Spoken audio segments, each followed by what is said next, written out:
Hello and welcome back as we try to consider some ideas related to our current economic situation and the, debacle might not be too strong of a word to use to describe the federal government's perpetual inability to generate a budget from year to year under any administration in recent memory. Well, maybe a little longer than recent memory, or not quite as long as recent memory.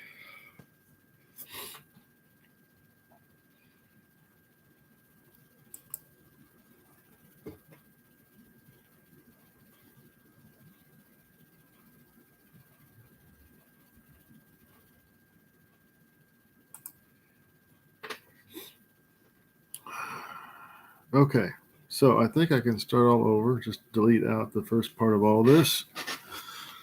So let me just try to start all over.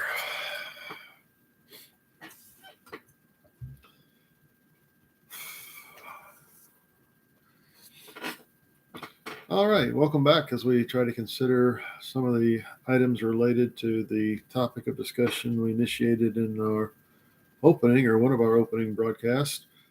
Today I want to think out loud with you a little bit about resources and the allocation of resources and some of the issues related to what resources are, how many there are, what are the bounds, shall we say, of resource availability, identification, distribution, etc. I've often heard it said from people on both sides of the aisle, in fact. And when I say both sides of the aisle, I'm typically referring to the Democrat-Republican division that we have, politically speaking.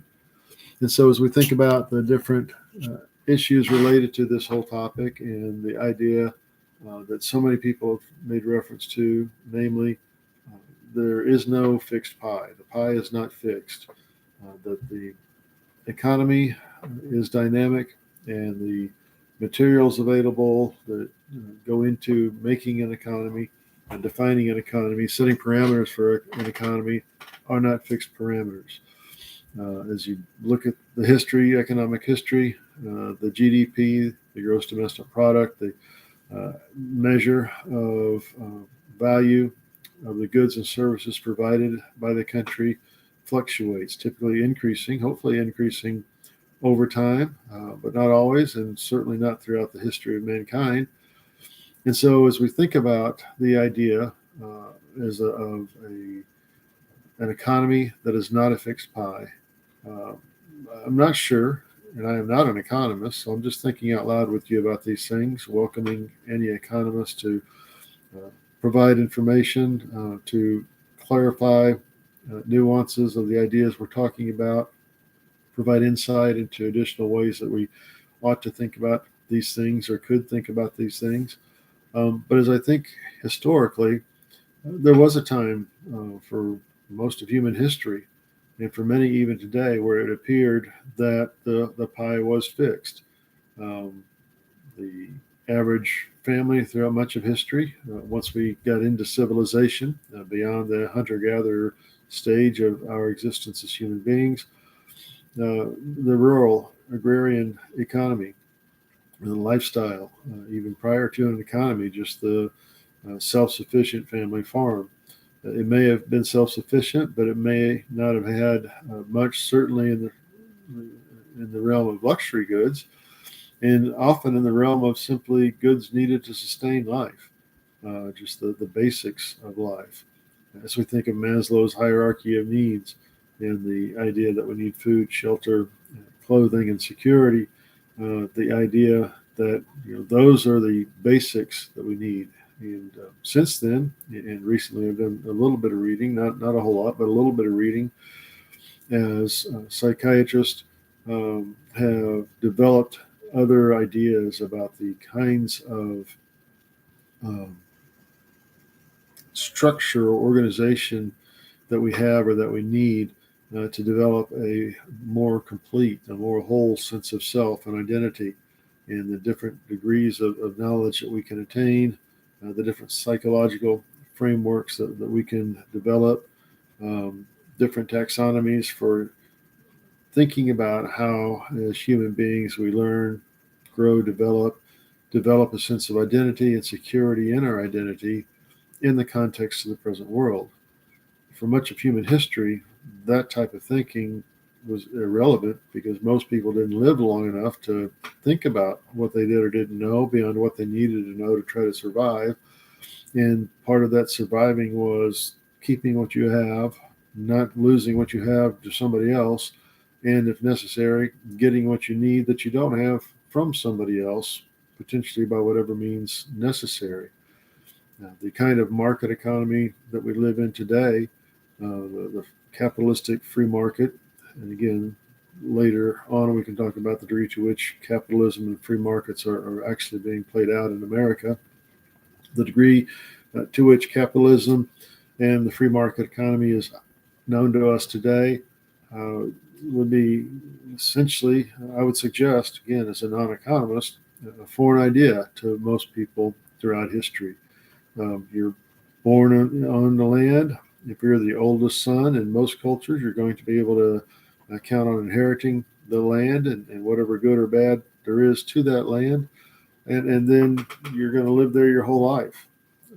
There may be multi generational families living uh, in the same house or relatively close, but there probably weren't going to be too many. And many of the elders were probably going to be relatively young by today's standards. Another topic we'll look at later.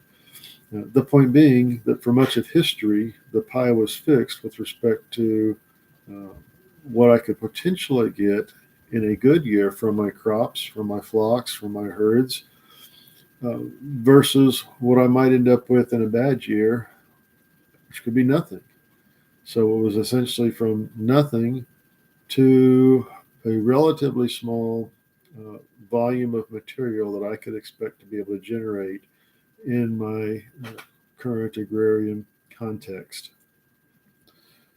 Now, the market post-industrial revolution is drastically different. The economy, the economic systems with the middle class and post-industrial revolution and then scientific revolution, and now the technological revolution, and now perchance in another age of revolution, knowledge revolution.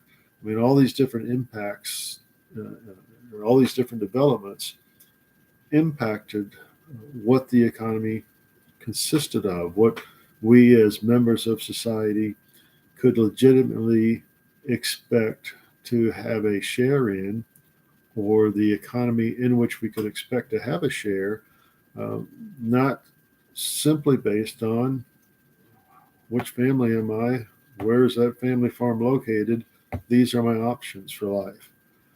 And so, as we think about an economy today compared to the past, for much of human history, the pie was, in fact, I would suggest, relatively fixed.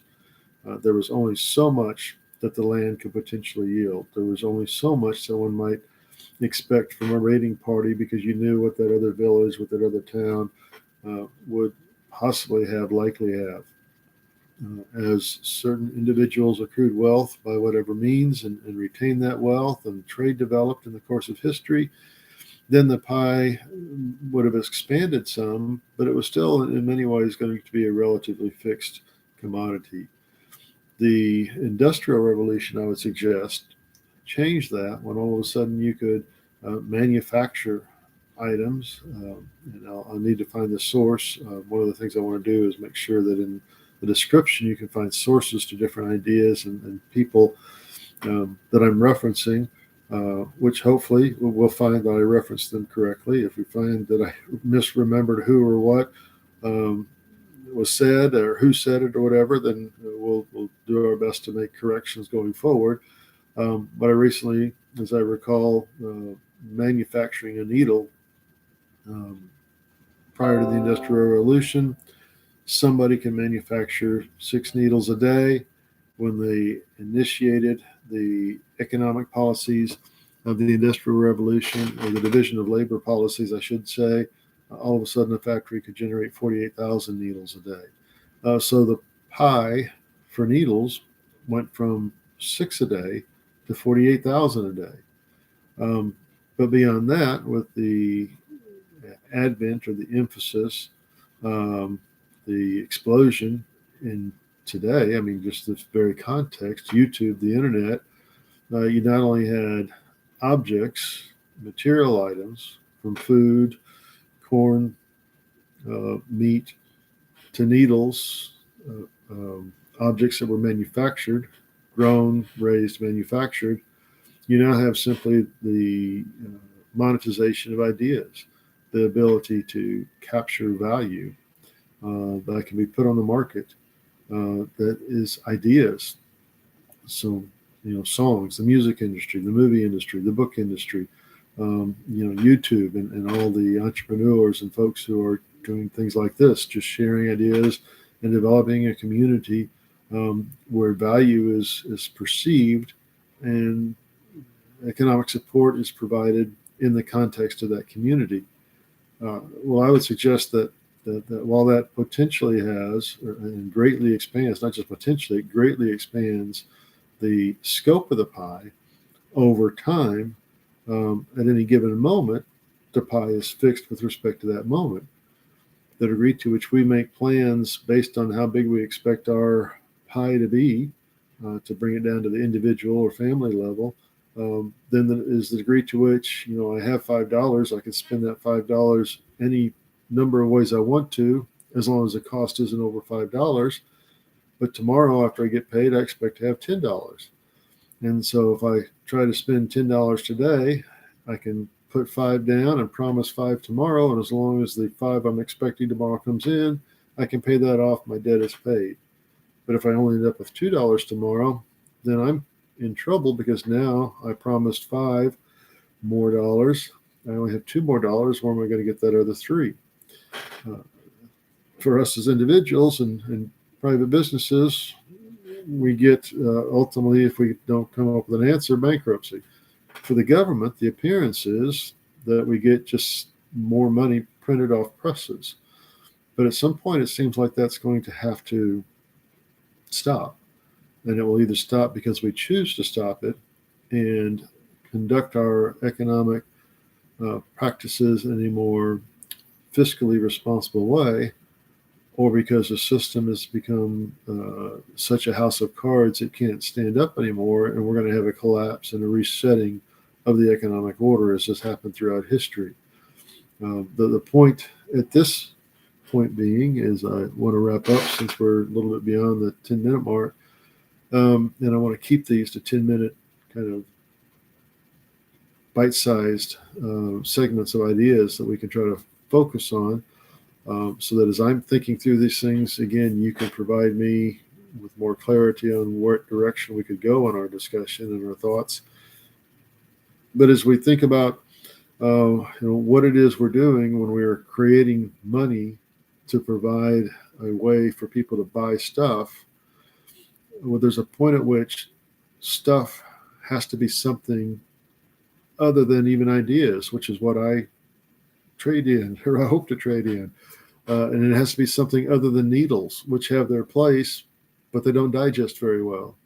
That everything ultimately boils back to having food to sustain the body, having clothing, security, and housing, the basics for conducting life. And everything else is great. A gold ornamented door, as opposed to just a set of hanging reeds, might look better, but you just need a door that will hopefully keep everybody that you want out, and everybody that you want in. The point being that there's a point at which, while the pie, if we're talking about the pie as the money that we have available, well, that's only limited by the amount of ink and paper that we have, according to many on both sides of the aisles, actions, if not their words, today. But the degree to which the pie is defined by the material objects that ultimately sustain us, that is, in fact, relatively fixed at any given moment, and potentially set up for collapse at any given moment in the future. So when we come back next time, we'll talk about some of the other ideas and terms that I've got noted that I didn't get to today, and with respect to the resources we have available and our idea of the pie, whether it is fixed, expands, contracts, how to understand the relationship, or to think about the relationship between money and things and people. Oh, okay. So if you'll click here for subscribe and be notified when another video comes out. That's what I forgot to check. What is that?